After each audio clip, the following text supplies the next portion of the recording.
So, welcome to the panel of the afternoon session. We have our speakers here ready to take questions from the audience and from online attendance.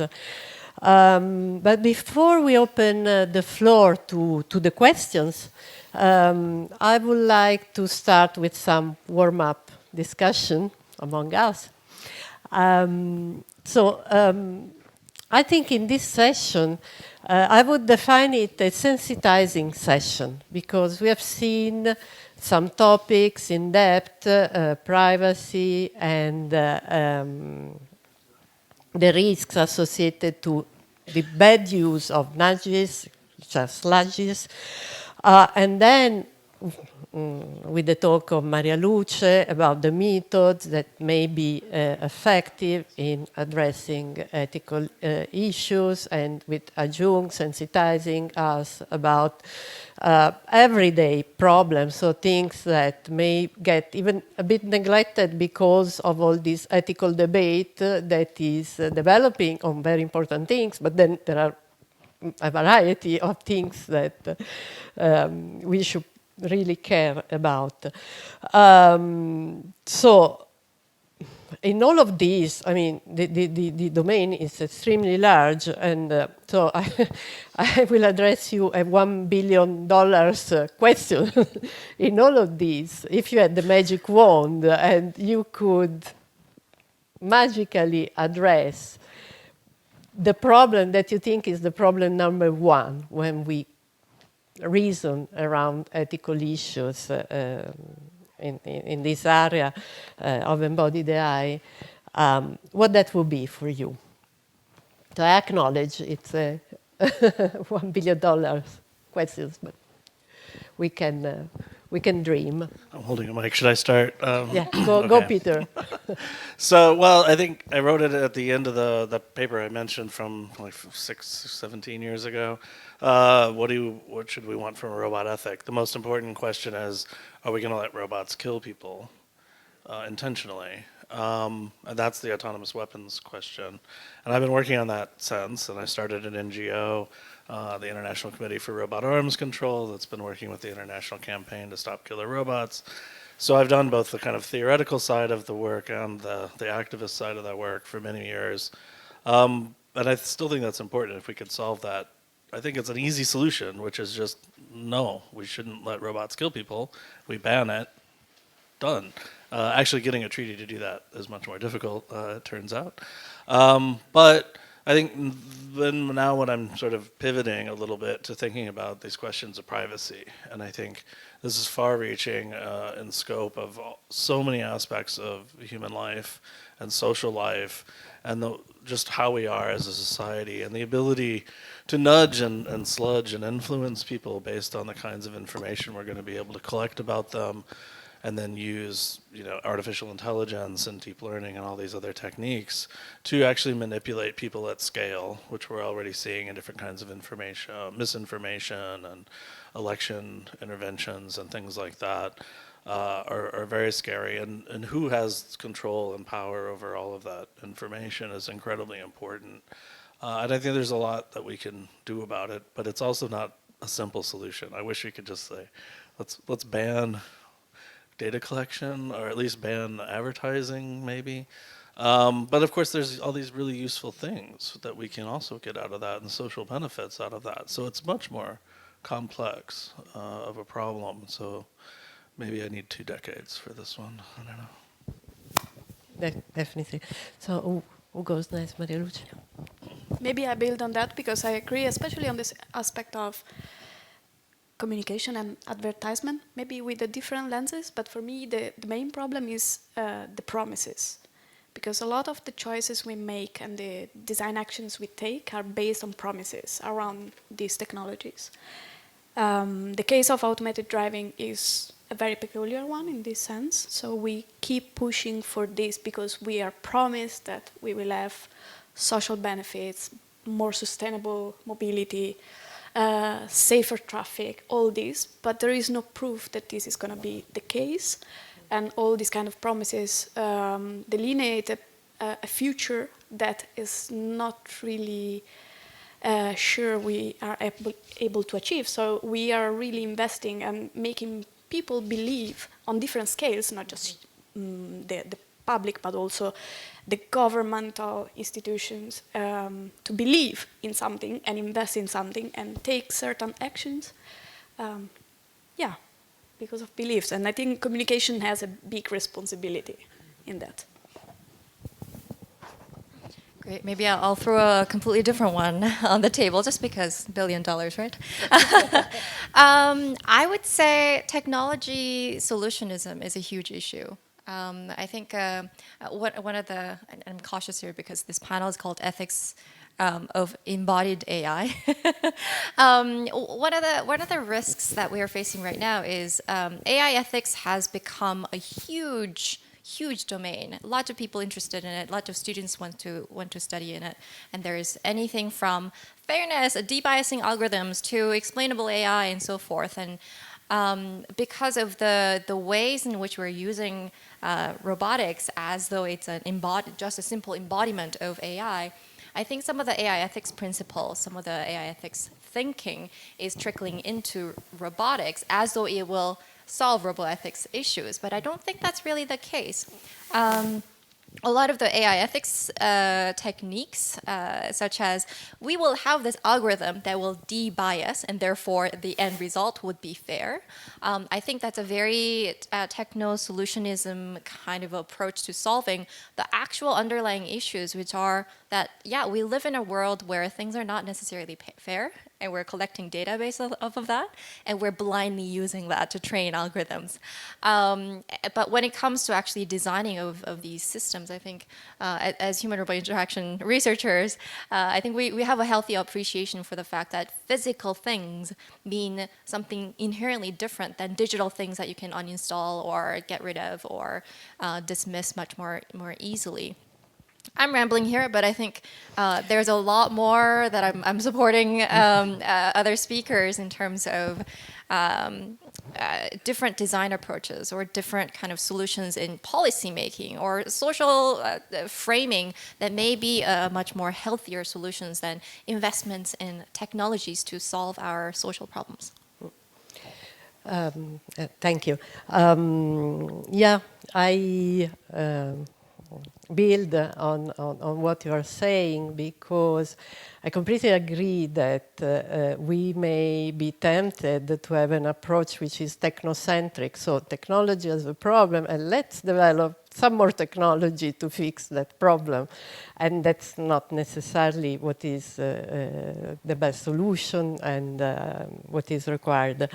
Actually, with all your answers, you are pointing to the complexity of these topics and the fact that precisely the technology-only approach it's very limited.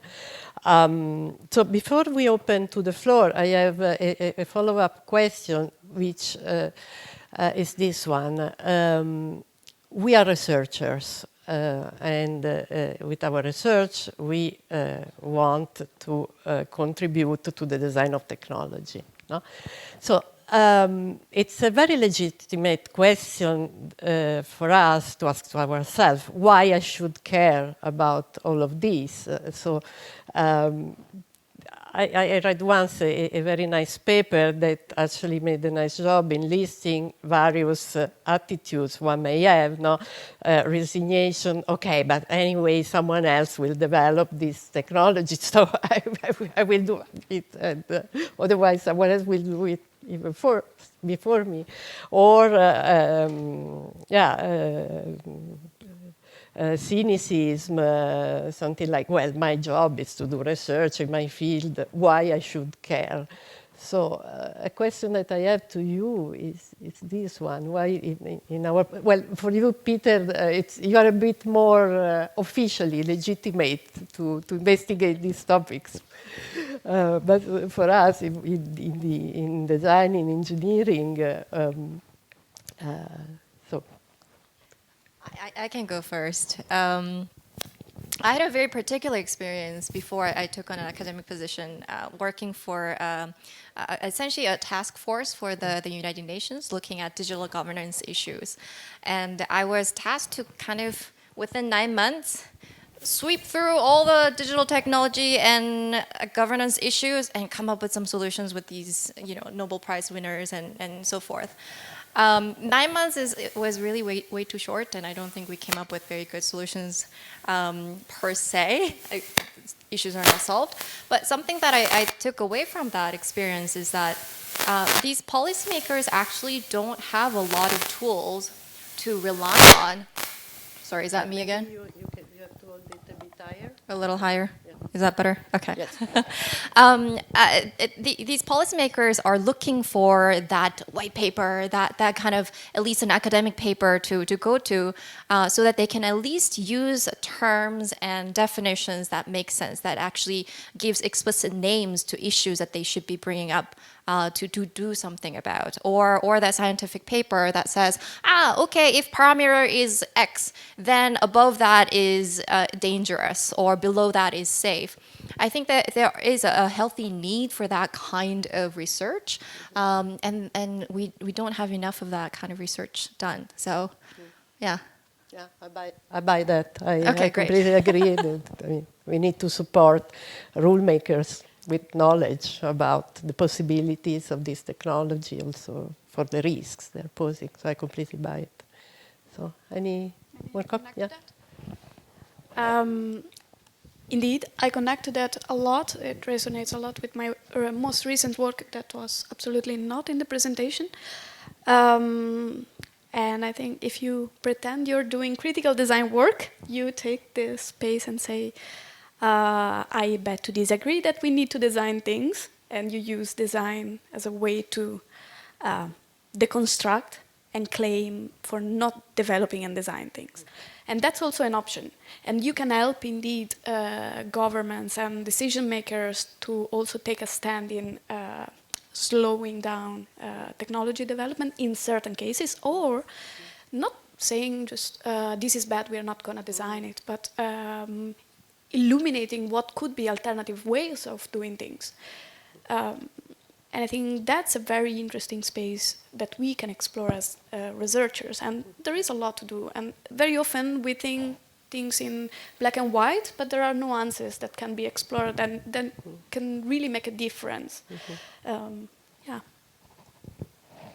Yeah, I think way back to one of the first papers I wrote on the history of participatory design, which has a title of something like Transforming Society by Transforming Technology.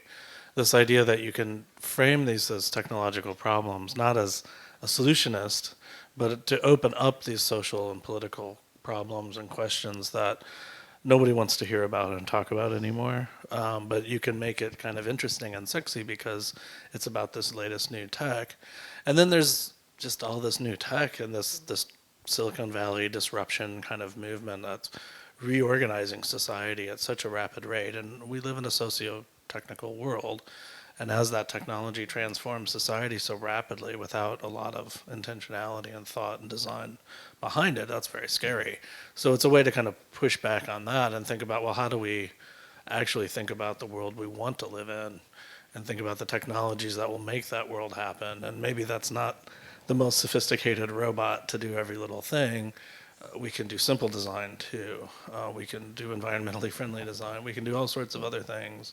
But it's a way to start that discussion, and especially from a teaching perspective with pedagogy, to bring students into this discussion and bring new ideas into that discussion.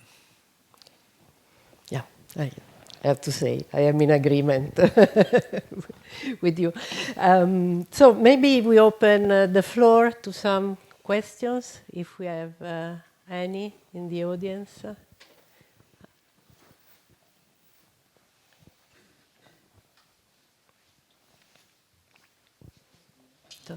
Tony.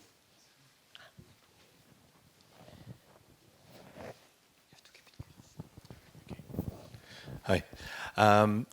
So perhaps a question for Aijing and Peter. I really liked your presentation of this kind of the discretion that the robot needs in privacy or in private environments. The challenge you had with which items is a robot allowed to give to which people.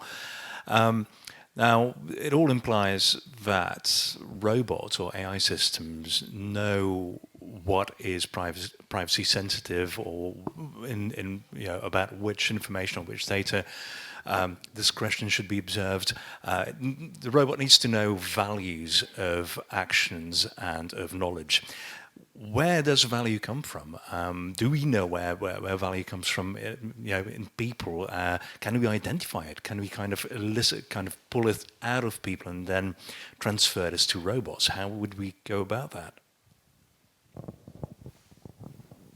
Yeah, so I can speak to the competition actually. So that was one of the questions we wanted to address, because if you look to philosophy, the ethics theories, and try to incorporate that into the actual programming, it becomes really complex. But at the end of the day, if we're actually designing systems that fetch items to people, then we need to address it at the programming level. We need to be able to design these systems.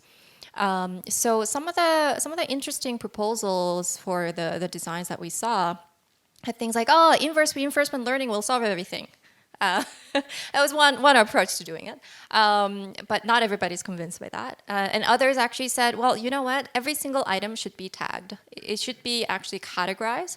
And maybe the kind of categorization can learn from some databases to say, okay, books are not necessarily safety-related things. Maybe items of certain size can be categorized as dangerous, or so on and so forth. Maybe certain properties of the items can be tagged or classified in such a way that we can create some logic behind that. But I can also tell you that there were some proposals of using affect, which I thought was hilarious and also very, very promising, I thought, which is not only do you need to compute something about who should be able to request which item, but maybe you also want to take an affect detection to see if this person is really, really angry and is in a very, very chaotic environment where, yes, you're asking for this glass, but you're just going to throw it at somebody. This is maybe not not a non-safety related item anymore. Maybe there's a further context awareness based on the state of the person we can infer.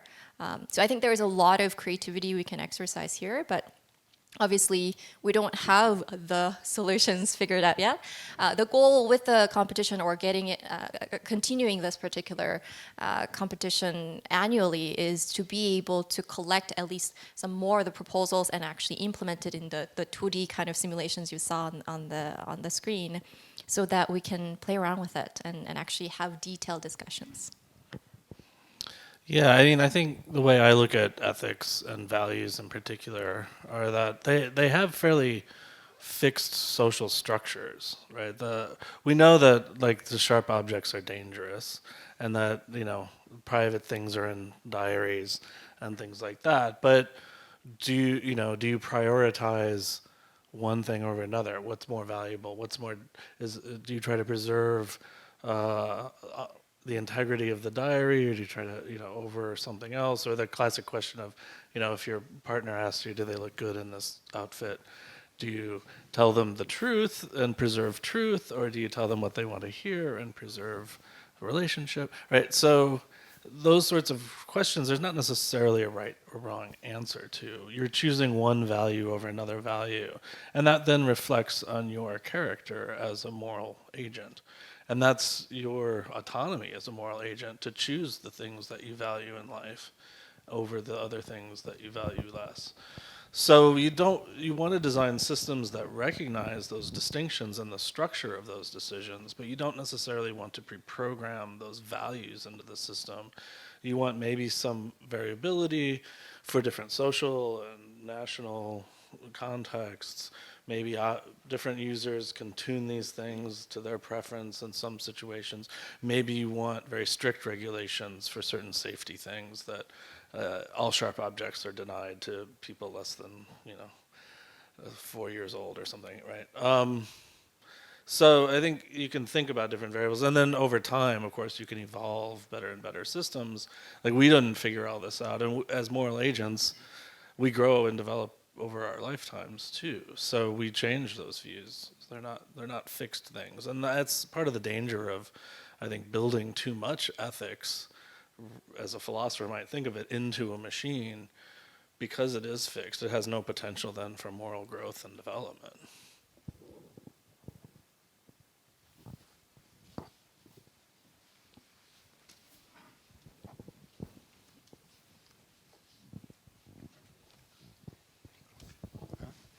Are we very close?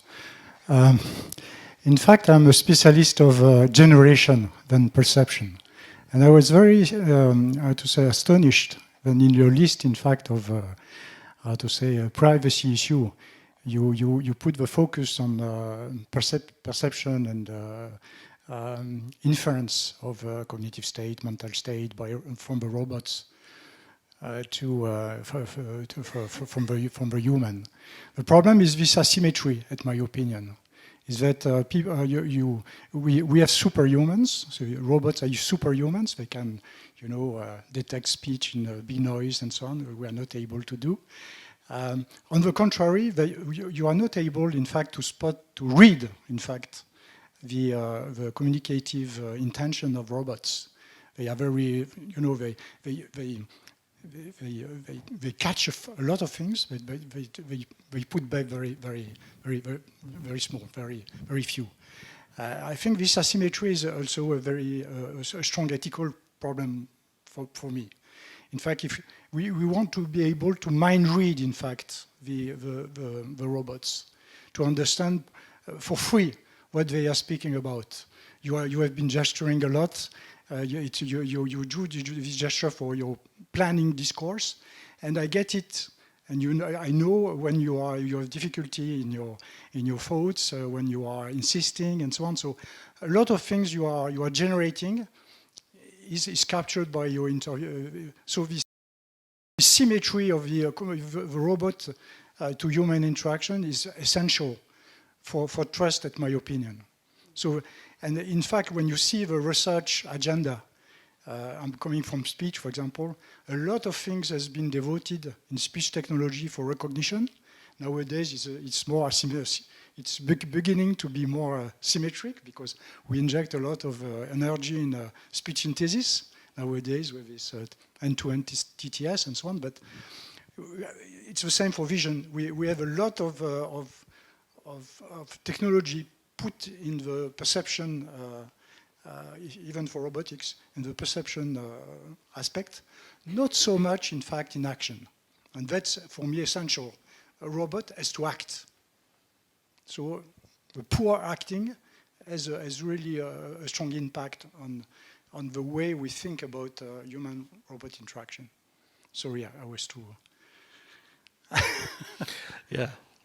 Oh, I very much agree with that. I think you expressed it much better than I did in my talk. But that disconnect of our expectation of what a robot is doing or thinking is because it doesn't signal, it doesn't tell us what's happening. And I just, as you were speaking, thinking about Alexa, and when it misinterprets you, it says, "Did you mean blah de blah?" And you sort of try to read into that, like how it's miscategorized your question or your request.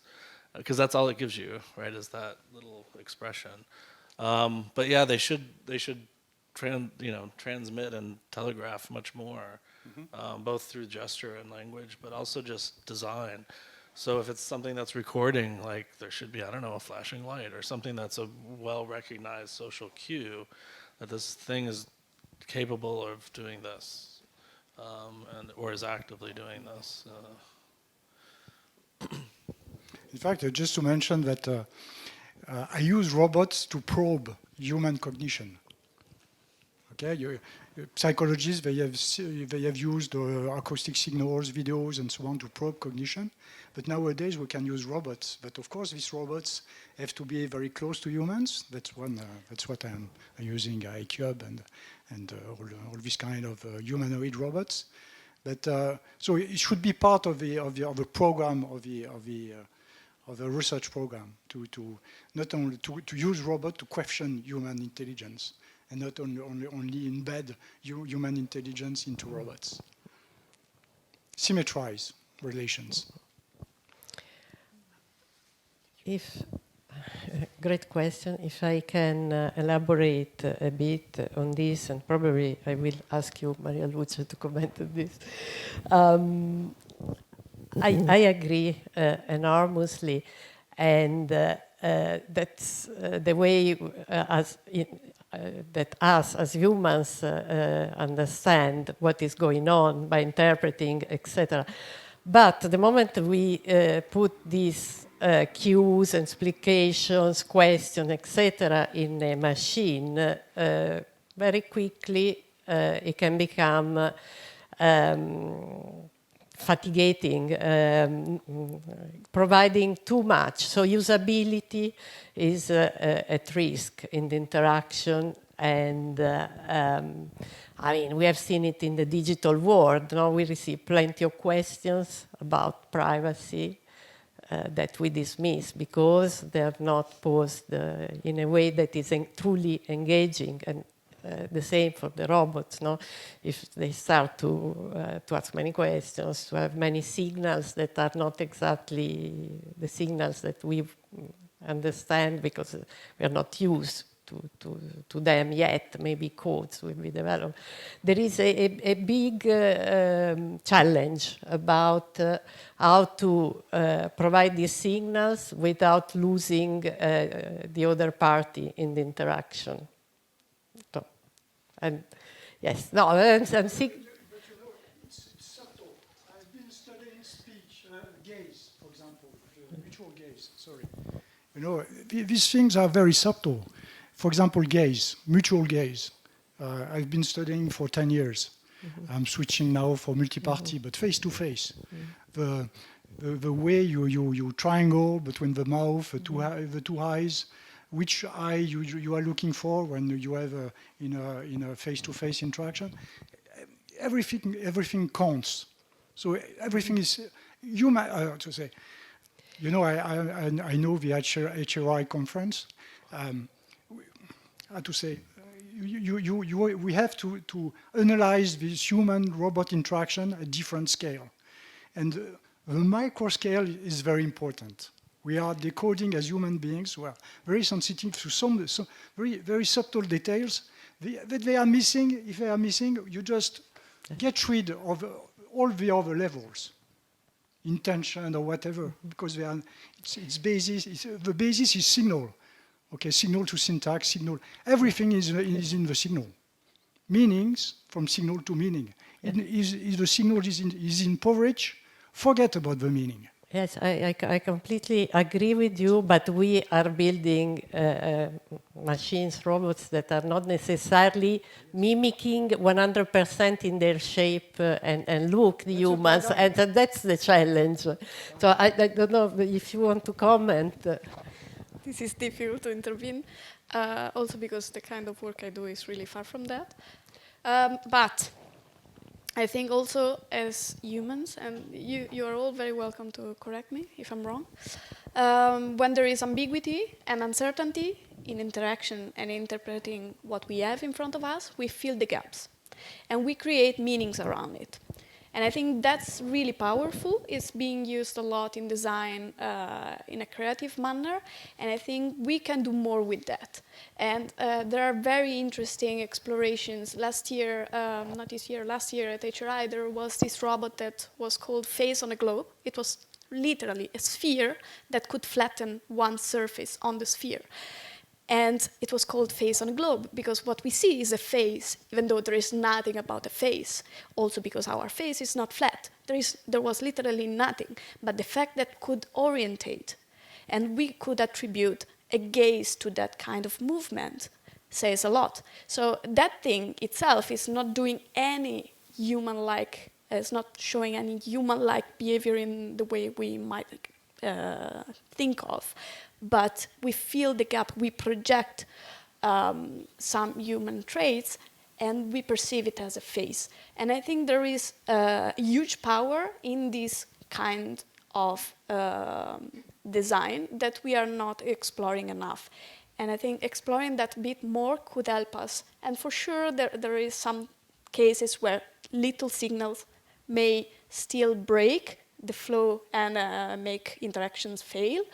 But again, it's not always the same thing. In every case and situation, the same pattern applies. I really think it depends. So that's my way out. Do you want to? Yeah, it's making me think, maybe I'm veering the conversation in a different direction, but whenever we talk about trust, I think we tend to have a certain model of trust in mind, and I think there was even a few years ago a multi-dimensional model of trust that talks about 4 different axes of trust and so forth. So when we talk about trust, I think we mean many different things.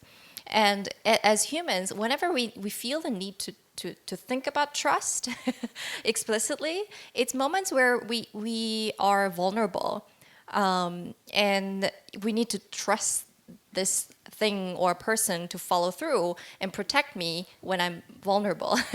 And I don't think we focus enough on that kind of vulnerability side. And asymmetry, I think, is one way to even think about vulnerability, where maybe the robot is more of a vulnerable party in a particular situation because it's not able to communicate and understand humans in the way.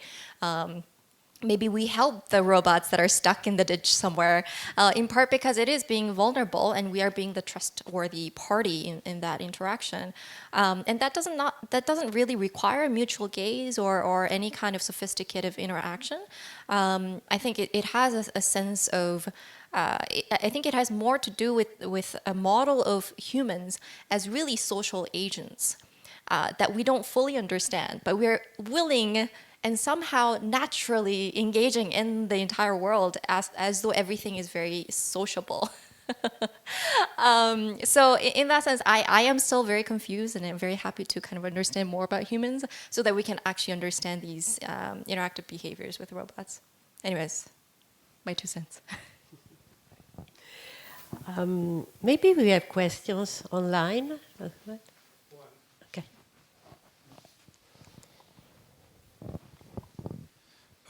Okay, it's a long question, so bear with me while I read it.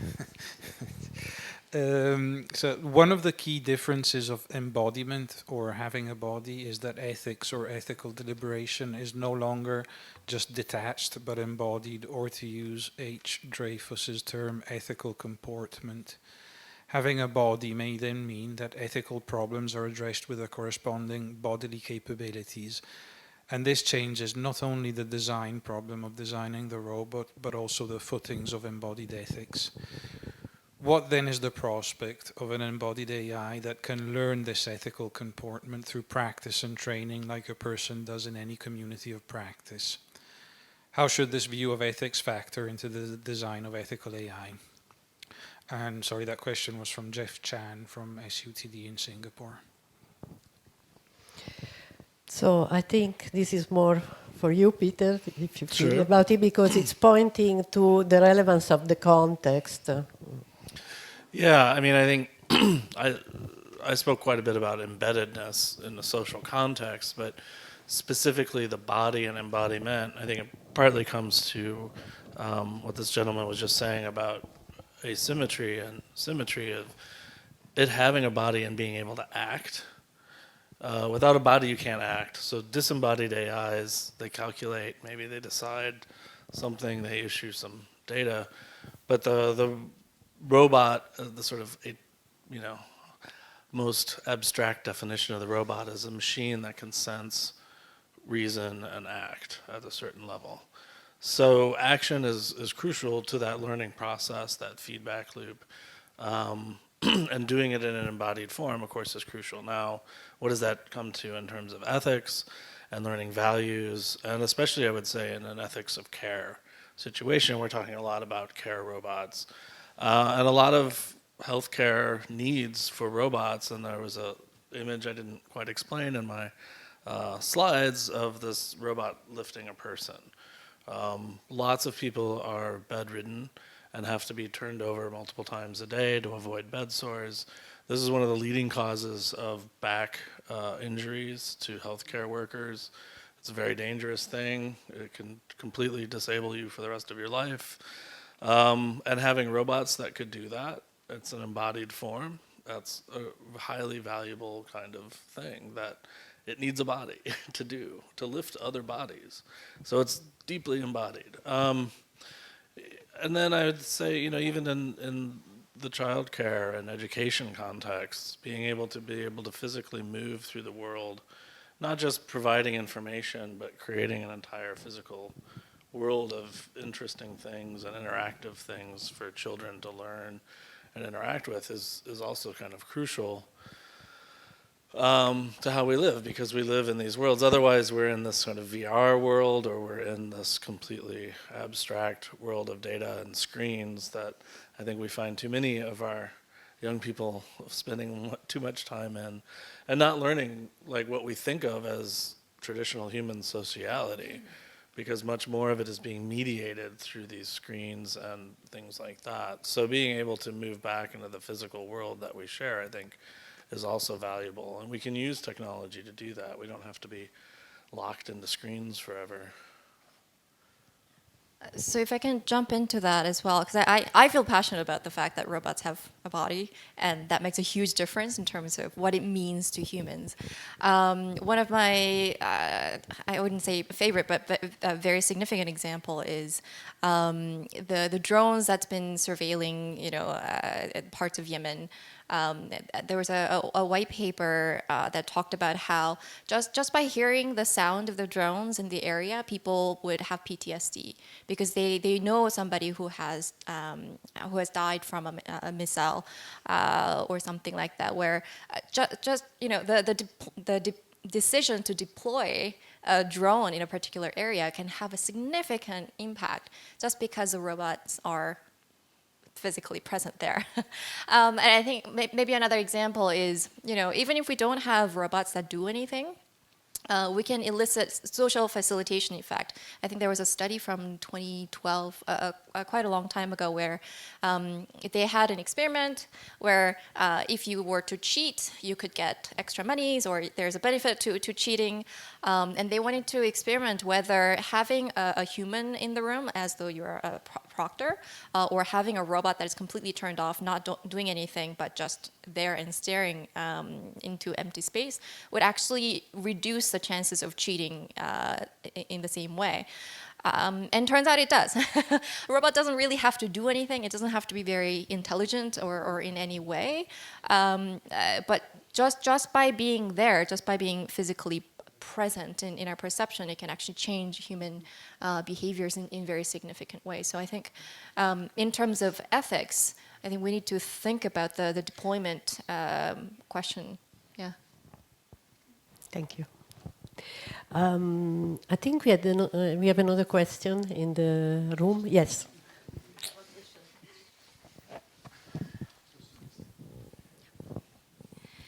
Yeah, so my question is about around how we can assess or define, evaluate potential harm linked to privacy or decision making or nudging. Laurence was talking. Because I think it's very, so we think there is a potential harm for vulnerable people or kids, but we don't know really what is these harms, these issues, and we cannot, you know, do experiments to put people in danger. But at the same time, ethics of robotics, we need a guideline, policy, what we can develop, what we should not. But so we speculate a lot. So this could be potential harm, this could be potential harm. But can we really, how can I say, to define these harms, or we can just learn from real, how can I say, empirical results. For example, Thai, it was Twitter on the tie become, you know, there in case AI became, had a very, how can I say, disappropriate discourse or maybe even racist.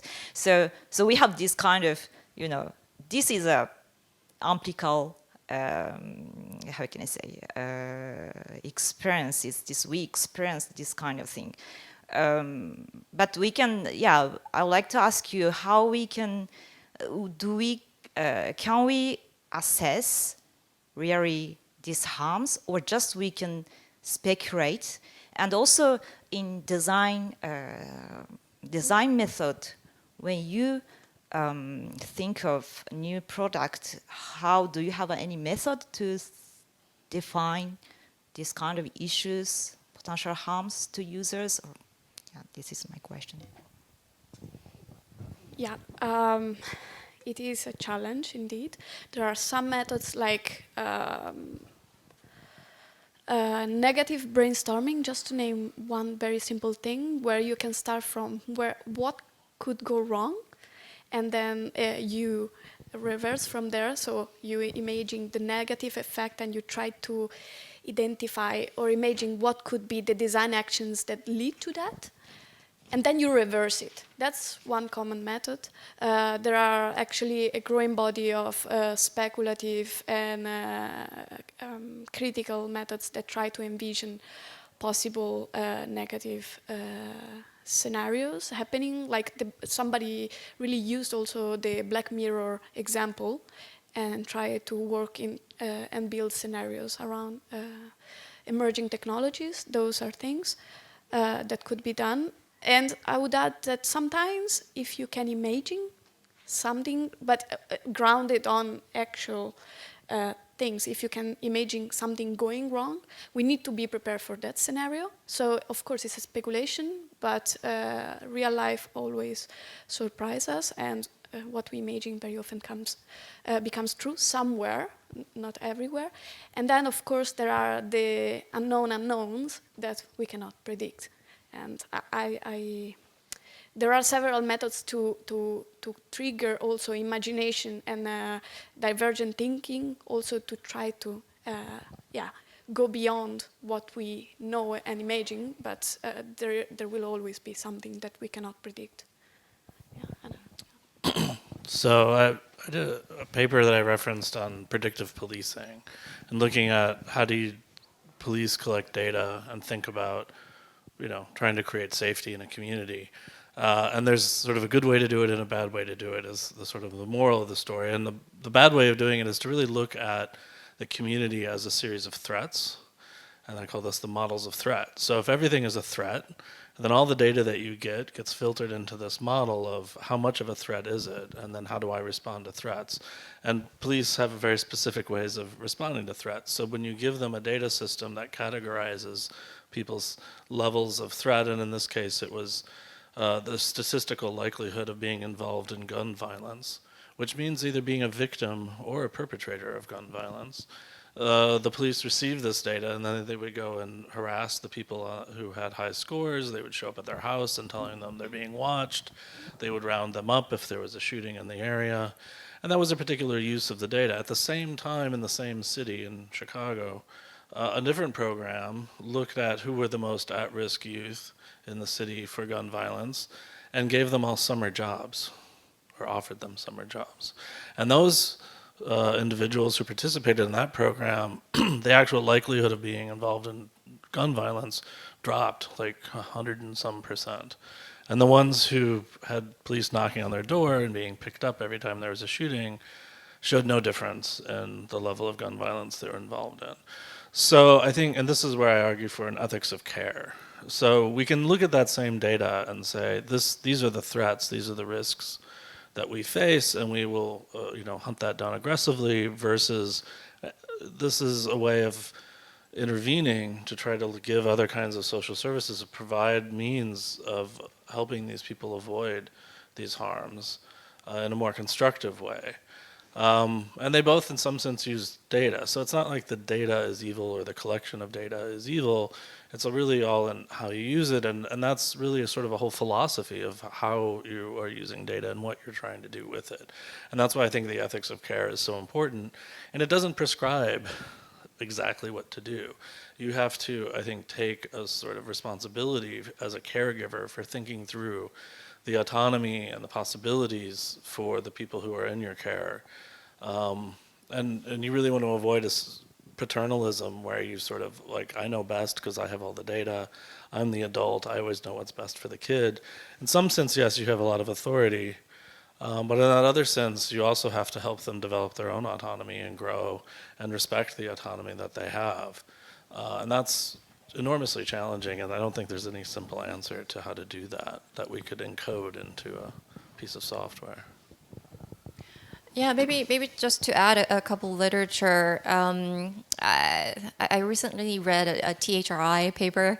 I think the title of the paper is like a taxonomy of social errors in HRI. And I think that kind of work in trying to label the ways in which things could go wrong in our social interactions with robots, I think that is an active area of research. I love seeing more of that coming into play. But something that reminds me, though, is the British Standards Institute, many years ago, have put together a standard on kind of robot ethics concepts. So they actually define ethical harm as part of their standard. I don't think a lot of people actually use the standard, and I don't think it has been updated for quite some time. But the efforts to create such a framework, I think, exists, and even some of the regulatory frameworks that are coming out, even in Canada, C27, in regulating AI, a lot of that is really risk-based. The regulators are looking for, is this going to be a quote-unquote high-risk something? Is it going to harm people in this kind of high-risk manner? And people are trying to create regulatory framework around that without actually having a grounded ways of measuring harms and risks and how that should translate into low, medium, high, or whatever levels it happens to be. So I think there is a huge gap to be filled. Where in the AI ethics domain, I think there is a lot more of the activities in trying to define what these AI ethics harms are. And they don't necessarily apply straightforwardly to interactive robotic systems, I think. Yeah. Okay, thank you. I'm wondering if we have more questions in the audience or online. Otherwise, we are already a bit over time. So Danilo, you have a question? Yes, I can ask the last question. No, coming back a bit to the presentation of Maria Luce and how she advocates for design in this domain, and actually the question from Naoko about the risks and the tools that designers can provide in foreseeing or at least getting a better sense of the risk that we can see. I was wondering if the fact that we might start to see robots more and more, let's say, well, deployed in the real world, will naturally push for the domain to adopt design as kind of a norm. That's my question. Yes, indeed. I think so, because in the moment in which robots are more deployed, they move from being these sort of research artifacts into being products, and when they become products, they are developed by teams, and usually teams include designers, so that for sure. But my advocacy, so at the industrial level, I'm afraid that sometimes, unless you have a product owner with a design background or a real sensitivity for advocating for, I don't know, you have different kind of dynamics at play. But in research, we have the privilege of pushing in other directions that is less oriented by profit.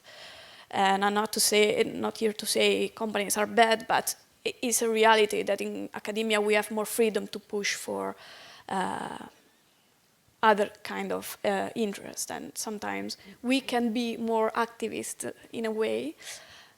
So on the one hand, I'm really optimist, because I think in the industry, and I'm already seeing it, I mean, I have colleagues that are leaving now, at least a couple. They just left academia to move into companies doing UX research for robots and other products. But at the same time, I see being involved in grant proposal and things like that, that there is still a long way to go.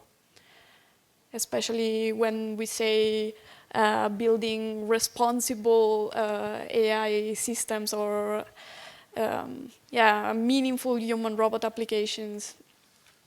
Yeah, there is a lot of discussions about the terms, but not real commitment to take the years that it takes to go there. Because this is what we talk about very often when we do proper design research. It takes years. It's really long research.